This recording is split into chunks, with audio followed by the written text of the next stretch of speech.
Hello. ಪ್ರಶ್ನೆ ಸಂಖ್ಯೆ 4 ಗಮನಿಸಿ. ಇದು 1 ಅಂಕದ ಪ್ರಶ್ನೆಯಾಗಿದೆ. ಗ್ರಹ ವಿದ್ಯುತ್ ಮಂಡಲದಲ್ಲಿ ಓವರ್ಲೋಡ್ ತಡೆಯಲು ಯಾವುದಾದರೂ 2 ಸಲಹೆಗಳನ್ನು ಪಟ್ಟಿ ಮಾಡಿ.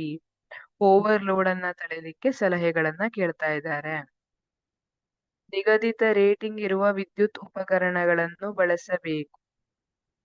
ಒಂದೇ ಸಾಕೆಟ್ಗೆ ಹಲವು ಉಪಕರಣಗಳನ್ನು ಅಳವಡಿಸಬಾರದು. ಒಂದೇ ಸಾಕೆಟ್ಗೆ ಫ್ರಿಡ್ಜ್ ಇಂದು, ಟಿವಿದು, ಮೊಬೈಲ್ ಚಾರ್ಜರ್, ಕಂಪ್ಯೂಟರ್ ಚಾರ್ಜರ್ ಇದೆಲ್ಲ ಒಂದೇ ಸಾಕೆಟ್ಗೆ ಹಲವು ಉಪಕರಣಗಳನ್ನ ಅಳವಡಿಸಬಾರದು. ಫ್ಯೂಸ್ ಮತ್ತು ಎಂಸಿಬಿಗಳಂತಹ ಸುರಕ್ಷಾ ಸಾಧನಗಳನ್ನು ಅಳವಡಿಸಬೇಕು. ಫ್ಯೂಸ್ ಕೇಳಿರ್ತೀರಿ, ಹೆಚ್ಚಿನ ವಿದ್ಯುತ್ ಬಂತು ಅಂದ್ರೆ ಆ ತಂತಿ ಫ್ಯೂಸ್ ನಲ್ಲಿರುವಂತಹ ತಂತಿ ಕರಗಿ ಹೋಗ್ತದೆ, ಹಾಗಾಗಿ ಸರ್ಕ್ಯೂಟ್ ಕನೆಕ್ಷನ್ ಅಲ್ಲೇ ಕಟ್ ಆಗ್ಬಿಡ್ತದೆ. ಹಾಗಾಗಿ ಫ್ಯೂಸ್ ಮತ್ತು ಎಂಸಿಬಿಗಳಂತಹ ಸುರಕ್ಷಾ ಸಾಧನಗಳನ್ನ ಅಳವಡಿಸಬೇಕು. ಮತ್ತೆ ಸಜೀವ ಮತ್ತು ತಟಸ್ಥ ತಂತಿಗಳು ಒಂದಕ್ಕೊಂದು ಸಂಪರ್ಕಕ್ಕೆ ಬರದೇ ಇರುವಂತೆ ನೋಡ್ಕೊಳ್ಬೇಕು.